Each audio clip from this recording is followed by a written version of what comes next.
Hello, welcome to another exciting episode of Invest with Kevin. And today I want to talk to you about whether it makes sense for you to buy a home or when it makes sense instead for you to rent a home. Now the first rule I want to talk about is simply this. No matter whether you decide to buy a home or rent a home, you should spend no more than 1/3 of your income on housing expenses. This is recommended by most personal finance experts, and it makes a lot of sense to me because you don't want to spend too much on housing because you have other bills to pay for one, like taxes, auto insurance, saving for retirement. And ideally, the lower percentage of your income you can spend on housing, that gives you more income in your budget to spend on other items you might care about, like maybe going on vacations, or maybe saving and investing in a business you've always wanted to develop. The first step in this analysis to see if you can even afford to buy a home or rent is simply this. We first got to see if you can even afford to buy a home. Now, the first consideration I'm going to talk about with you all is simply this. Do you have stable finances? Please consider the following to see if you can answer this question. First, do you have stable and high enough income to afford a mortgage payment and to afford the other expenses of owning a home? Homeownership comes with many expenses in addition to a mortgage payment, such as property taxes, homeowners insurance, utilities, maintenance expenses, and homeowners and condo association dues, as just some examples of the main costs you have to worry about as being a homeowner. And banks want to make sure that you have a high enough income to buy a property and afford the monthly payments to own it, because they often are your partner in a deal. Like for instance, Mr. Monopoly in that corner there, he'd be the one lending you money to go buy a property, and you got to pay him back plus interest. And banks want to make sure you have a high enough income to pay him back, plus pay for the other expenses of owning a home. So they generally will lend you enough money so that your total monthly mortgage payment is no higher than 25% of your income if they're feeling very conservative. And in the case where they feel that they're really generous, they might lend you enough money so that your total monthly mortgage payment will be no higher than 28% of your monthly income. The next consideration is, do you have enough money in savings to pay for a down payment? Banks generally require you to put down a down payment on a property of at least 20% of its value.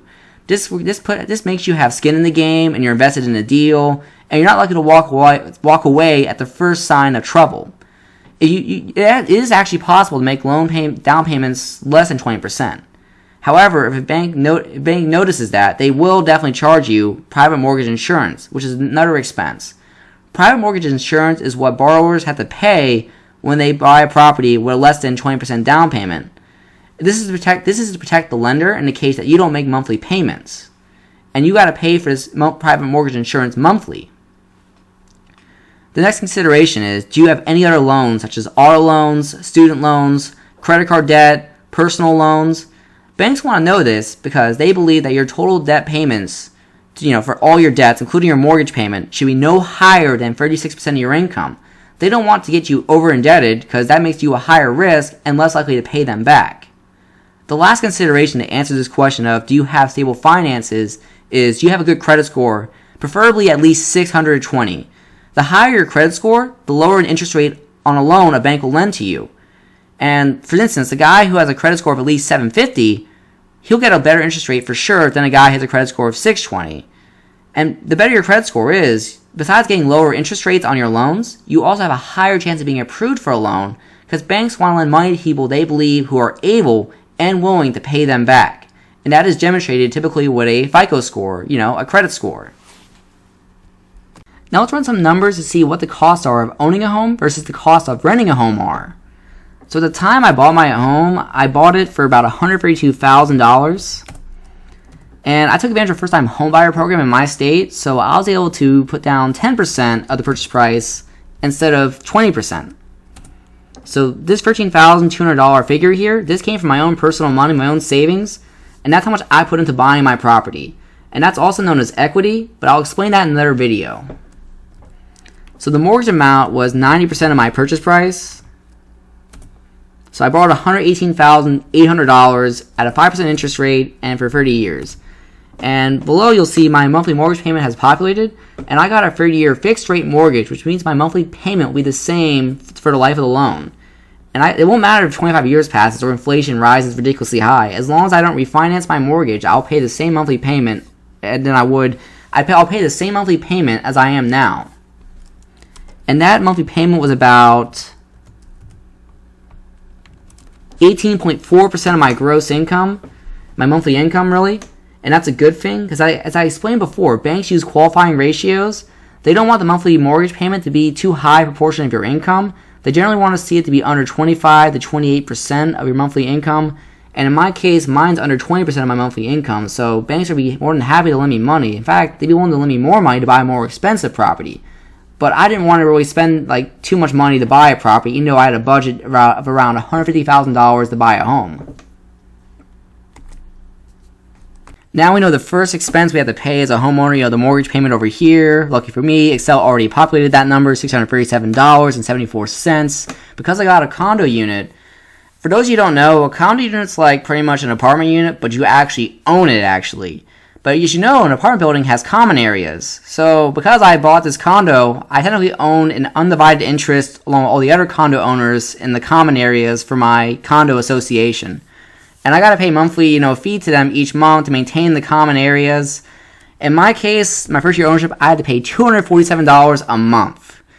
And that actually does include some bills, like water bill. It includes my water bill, it includes my sewer bill, it includes my trash bill. So not all of it's going to common expenses. Some of it's going to things I would have had to pay for anyway if I had actually just bought a house instead.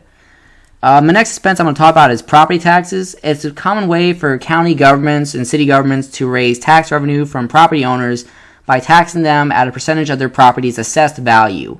So in my case, my property's assessed value was $129,200. That is not the market value. That's just the value the county government believes the property is worth. And you pretty much figure out your property taxes by taking your assessed value for your property and multiplying it by the property tax rate. So in my area, the property tax rate is 0.87%. In other areas, it can be higher. Sometimes you gotta factor in, the fact that you have two tax rates. Like, for example, my parents lived in a house in Northern Virginia where they not only paid a property tax to the county, but they also paid a property tax to the town they lived in too. Okay, so that's my annual property taxes I'm gonna pay each year for owning my home my first year. So it's divided by 12 just so you can see my monthly expense. And I'm not actually paying this each month. Property taxes are usually paid at twice a year. So just to give you an understanding, that's how much money you should be budgeting on an average, for the first year of ownership to buy, to pay your property tax. I mean, that's how much I had to budget. I mean, it's all going to depend on where you live and what your property's value is. But that's how much I had to budget personally. And my homeowner's insurance. Banks will not lend you money to buy a property without purchasing homeowner's insurance. They want to ensure you are financially protected, and they also want to make sure their collateral, which is the property they lent you money to buy, is protected in the event of, say, an earthquake or fire. Because the odds are you borrowed money to buy a property because you don't have bags of money in a Swiss bank account overseas. At least not yet. So if that property burns down, you don't have money to pay it, then they might be stuck with a loan on a property where the property's value is less than the loan's value, and that's something banks do not like. So that's why they require you to buy homeowners insurance. And it's actually smart to buy anyway, because a lot can happen. The utilities expenses. The only utility I had to pay for at my condo is just for electricity, and that was on average $100 a month I estimated, and that's from looking at the old bills from the previous owner. So $100 was my estimate. And maintenance expenses. Oh boy, I told you, you got to pay money to fix things. Because things break all the time on a property, you got to pay to fix. When I bought my property, I had an old HVAC system. I knew this going in. I also had an old water heater. I knew they had to be replaced within the next 5 years. But I'm like, I'm willing to take the risk and buy the property and deal with it. But I make sure each month I take money instead of aside my bank account. Because the day eventually did come. It came actually earlier this year where I had to replace my HVAC system. So I got tired of all the maintenance issues with it. And then I'm going to replace my water heater this month. So I estimated I'm going to spend about $100 a month, on maintenance expenses I want to put aside in my bank account. Generally, to estimate your maintenance expenses, you should be saving 1% of a property's value each year. So based on that rule, I should be saving $1,320 a year in the first year of ownership. Dividing it by 12, I should be saving $110. So my $100 estimate, to save for those maintenance problems is a good estimate. And because of the fact, I didn't put down 20% of the home's purchase price or more, I had to pay private mortgage insurance to protect my lender in the event I don't make a mortgage payment. and I had to pay $19.80, which is not too bad. I was under the impression, from my mortgage broker at the time, that if you typically went through a different bank, without a government, first-time homebuyer program, you would probably have to pay like several $100s a month as private mortgage insurance. So this is a pretty good deal. But back to maintenance, oh boy, homes can have a lot of problems. Like in my first 2 years of ownership, I dealt with one of the biggest, most awful headaches of all time. As you can see in the picture, my ceiling literally became a trapdoor, only being held up by my family. When I found out about this, I was not happy. I got woken up in the middle of the night by my friend who came knocking on my door, being like, Kevin, the ceiling collapsed. I'm like, what? And this is what I see. Literally, like the picture says, fudge. Yeah, as you just saw in the picture, man, homeownership is not for the weak. Make sure you're financially prepared. Make sure you save, because things will break and they will be expensive. Now, luckily, in that case where my ceiling became a trap door, I was able to get my condo association to cover most of the expenses to replace that. But let me tell you, that was a big battle, a big headache. I don't ever want to deal with that again. To be honest, I'm going to have to make a video about the dark side of real estate, or the dark side of homeownership, what they don't tell you, because homeownership is not for the weak and is very expensive. Now back to our scheduled programming. Enough of my maintenance woes. Yeah, no, you're done playing this world's smallest violin. Let me show you my monthly ownership cost for owning my property, which in the first year was about $1,234.21 a month. That's my cost. In comparison, I could have easily found an apartment in my area for $1,000 a month with a $75 a month parking fee, which means my total monthly expenses for renting would have been $1,075, which is cheaper than owning. However, there are tax benefits of owning a home which are not available to renters. For one, for instance, the mortgage interest I pay each year is tax deductible in my tax return. Let me begin by first calculating my mortgage interest.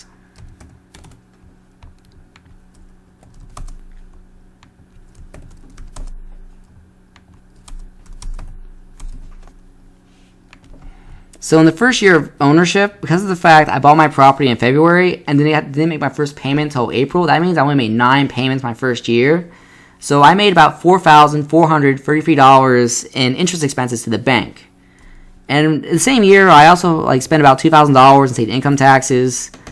And my real estate taxes for the year are around, because of the fact I owned the property for about 10 months of the year, so I bought at the end of February. These are my real estate taxes. This is my estimate, about $936.70, which means my total tax deductions that I could claim in my tax return in 2019 are $7,370. However, it doesn't really help me, and the reason why it doesn't help me is because the standard deduction you see is higher at $12,000. See, the way the tax code works is you can take a standard deduction, $12,000, or you can itemize deductions, which makes more sense when your tax deductions exceed the standard deduction. In my case, it doesn't exceed that, so it doesn't help me at all, actually. And let me tell you this, though. I do benefit, though, from a tax credit for buying my home, and the reason why is simply this. At the time I bought my property, I participated in a first-time homebuyer program by a company known as Virginia Housing. And I was able to, through them, get an MCC, which is a mortgage certificate tax credit. It's what it is. That's what I believe it stands for, mortgage tax certificate credit, which allows me to take 20% of my interest expenses as a tax credit, which is way more valuable than a tax deduction. And I can take the remaining 80% of my interest expenses as a tax deduction, which, as I explained, doesn't help me. But I still benefit in that way. So 20% of my mortgage interest paid in the first year is $886.68, which is my total tax benefits from owning a home in the first year of ownership. Now let's come down here and bring down our monthly housing cost along with the monthly tax benefit I get. So in my case, because I owned it for 10 months, really, I got tax benefits each month on average in my first year of ownership of $88.67. So my actual monthly ownership cost after accounting for the tax benefits is about $1,145.55, which is still about approximately $70 to $71 higher than what I would have paid just to rent an apartment. But this amount, even though it's more expensive, this amount is still about 33% of my income, which is not bad. Most personal finance experts recommend you spend no more than 1/3 of your income on housing expenses. If you can spend less, that's even better. So I still spend around 1/3 of my income, which I recommend none of you all spend more than 1/3 of your income. Even if you are able to qualify to buy a more expensive property, I would be hesitant. Like, you don't want to spend too much money on housing because it's a very high fixed expense. And not to mention, you have other bills you got to pay like taxes, your auto insurance, etc. But now you see, in this case that they're like how to figure out, your monthly cost of ownership. I mean, just to show you here, the total monthly expenses of renting, I'll divide that also by my income. So if I had rented, I would have actually spent 31% of my income on housing instead of 33%. However, that isn't really, that's not that much of a discount to encourage me to rent instead of owning. Because the reason why is there's a lot of benefits to homeownership. Like, for one, having, fixed costs with, like, for instance, your mortgage payment, which is a big benefit. I don't have to worry about rising rents every year. However, my other costs will rise, like property taxes, insurance, utilities, etc. I mean, I benefit from home price appreciation. I mean, if I had known at the time I bought that home prices would have a huge rise, due to the COVID-19 pandemic, I would have felt more confident at the time of buying my home. But I didn't know that was going to happen. I would have assumed home prices would have rose at a normal rate about 2 to 3% compounded a year. I hope you all really enjoyed the attached spreadsheet that I had, in the video where I showed you how to calculate your monthly cost of owning a home versus renting an apartment so you can make an informed decision. I know I had a lot of fun creating this. Also, I mean, there are other factors to consider, before, you buy a home. Like, one of the tips I learned myself when I was in the home buying process is if you're going to buy a home, make sure to buy it in the best school district that you can afford. And the reason why is the better the school district, the more rapid the appreciation the property price is. Because people like to live in the areas with the good school districts because it's good for when you have children or you plan to have kids. People want their kids to go to good schools, so it's important to buy in the good areas, like in town, like the good school districts. You'll get better price appreciation. You'll probably be happier living there. I mean, another consideration when you're looking to buy a home. I mean, in my case, I didn't want to commute. I wanted to have a short commute to work every day, which I was able to accomplish, so it worked out perfectly. Some of y'all might be willing to live farther away. It's really up to you what you really want. Like, if it's a big deal to you to have a backyard, it might be worth it to you to buy a home, even if it's a little bit more expensive, than renting, just so you can have a backyard to do something, like maybe play ball or something like that, or you just really enjoy gardening, whatever it is. And also, if you notice in the spreadsheet, the mortgage payment was about a little bit over around half the monthly expense of owning my property, And the good news is that payment is fixed. The problem with being a renter is rent payments can rise every year, and I can't really do anything about that. I'm at the mercy of the market at that point. Now, the other payments, as I mentioned, will rise, but the fact that the mortgage payment will not rise is a very good benefit. Just look at the spreadsheet again to see how big a component the mortgage payment is of my monthly expenses for owning a home.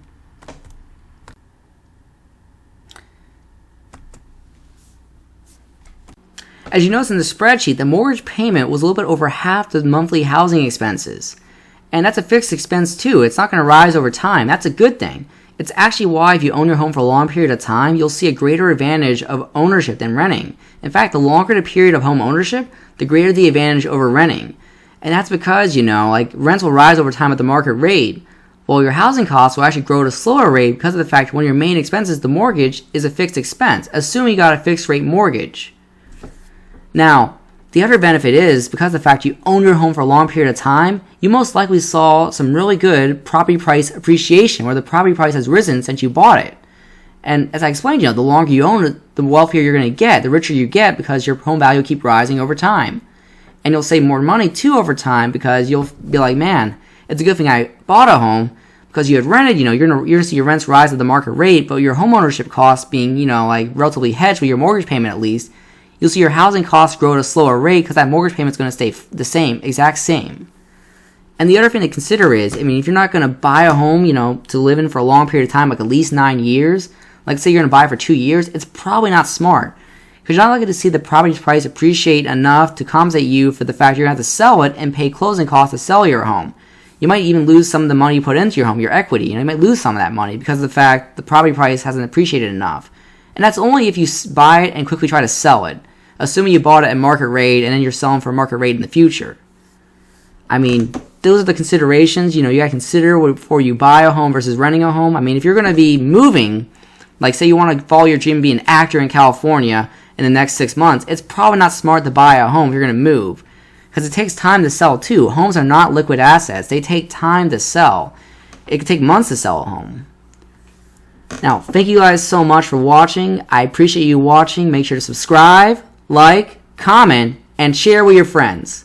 And also, as a reward for staying to the end of the video, I've attached a video of myself feeding my little beagle a Cheerio where she actually caught it in her mouth after I threw it in the air. Watch and subscribe. Yes, I got another one. For you. Hold on. Okay. Good girl. Here's one's reward. Good girl.